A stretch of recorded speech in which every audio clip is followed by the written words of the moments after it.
Yes, so we've got a group chat that we put messages in, meds change, anything. Our handover forms that you'd fill in for the next person, and then when that person comes on, they can read the form. PAs come 15 minutes early to shift so they can do handover, so they can pass on important information, any changes.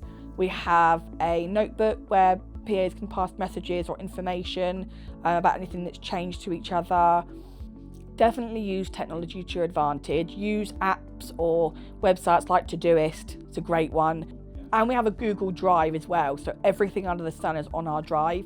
Google's so simple that even people that aren't that techie have managed to cope with using it. I find it a really easy sort of system to get used to, and it allows you to share things, and it also means you can give them a free Google account so that you're not necessarily sharing your private info with their personal email. Like, you can track exactly what of your life they know. Use the websites, use the apps, because there's some great ones out there, especially for managing like household chores and things like that.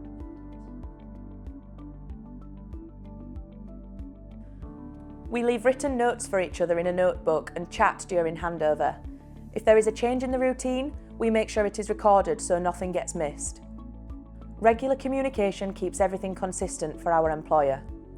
We add essential things to our handover forms for the next shift as well.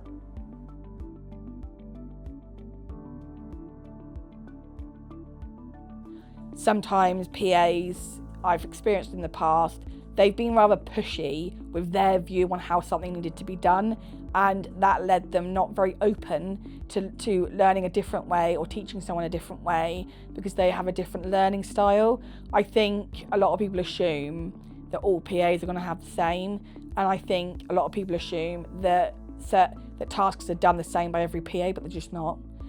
So I learned a lot about being a much more adaptive employer, and I learned a lot more about changing teaching style. Sometimes it's tricky when we have different working styles or levels of experience. It can also be challenging when communication isn't clear, especially during shift changes. We've learned to be flexible and talk things through. It helps to focus on the shared goal, supporting the employer, rather than personal preferences. Sometimes we agree on small compromises that work for both of us. Each PA's good at different things, and I tend to, when I'm assigning who does what, I stick to their strengths. So depending on what the task is or the issue is we're working on, or care routine, whatever it is, I just stick to who's best at what. Although the role in general is the same for each PA, you sort of, over time, you learn what their strengths are. And so I just talk to them about it and say, what would you like? You know, would you mind if I made this your job? And then they're like, oh yeah, that's great. Or actually, Charlie, no, thank you. And it's just about communication. Everything is about communication. I never ever set a job to someone and be like, that's solely their job. I give flexibility. For example, I've got certain PA does stock check, but if one of the other PAs asked to try doing it, at no point would I mind them doing it. I don't assign jobs to certain PAs because that's solely their job. It's more based on the fact that that's just what their strengths are. But yeah, it's just about focusing on their strengths, but leaving the openness that anyone can try to give anything a go. There was a time when our employer was going swimming and had work later that day. We split the tasks. One of us focused on getting them ready in their swimsuit, while the other handled packing the trolley and packing the van with the shower chair. Because we worked together, the day went smoothly and our employer felt calm and supported.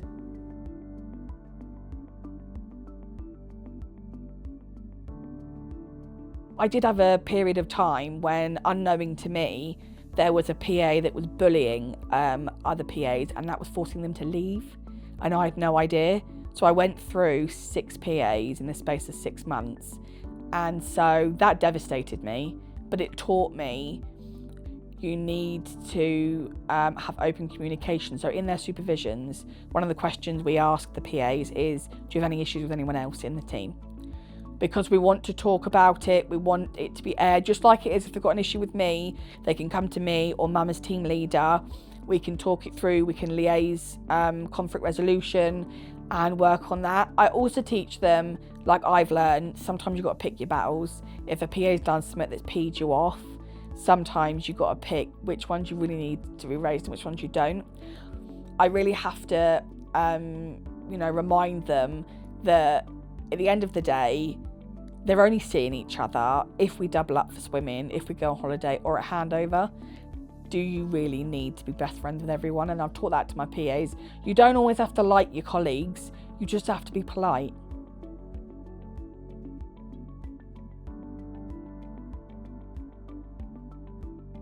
Team bonding activities. We do them religiously. We just recently had family dinner. So I had all my girls round and I cooked them dinner. Normally for their birthdays, each one of them picks a meal they want and I'll cook it for them. But it helps build their bond, it builds my bond with them, and it just creates a team. It makes us from individuals to a team. We are a team of 9.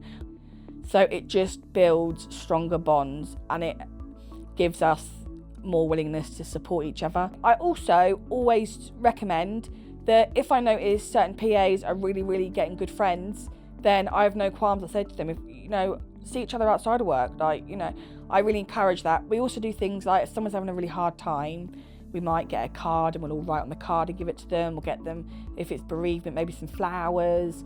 We do, Mum as team leader organises the birthday. So when it's someone's birthday, everyone chips in and gets them a staff gift. So we do those kind of things because it just creates the family atmosphere that I like, but it's still innate, it still allows us to remember boundaries.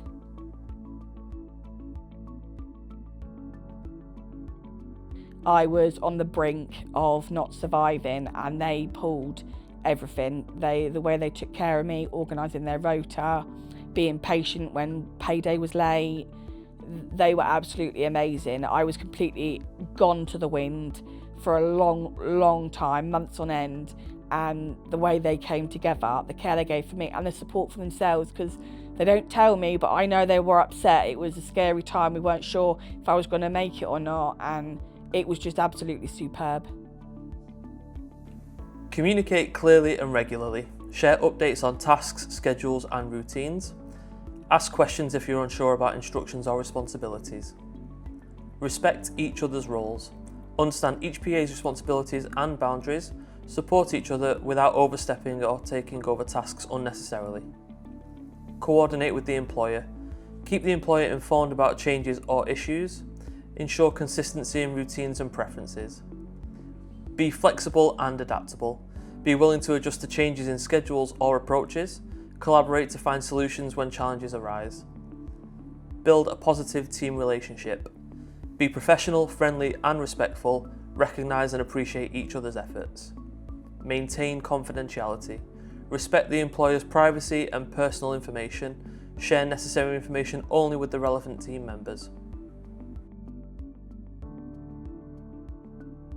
Don't ignore communication. Avoid assuming your PA colleague knows everything you do. Don't leave tasks or issues unresolved without updating the team. Don't overstep boundaries. Avoid doing tasks assigned to another PA without permission. Don't interfere in your colleague's responsibilities unnecessarily. Don't undermine each other. Never criticise or contradict a colleague in front of the employer. Avoid creating conflict or tension that could affect teamwork. Don't neglect the employer's needs. Don't prioritise personal preferences over the employer's routines. Avoid making changes without consulting the employer or team. Don't breach confidentiality. Never share private information about the employer or team members outside the team. Don't avoid problem solving. Don't ignore issues or let small conflicts escalate. Avoid refusing to collaborate or compromise when needed.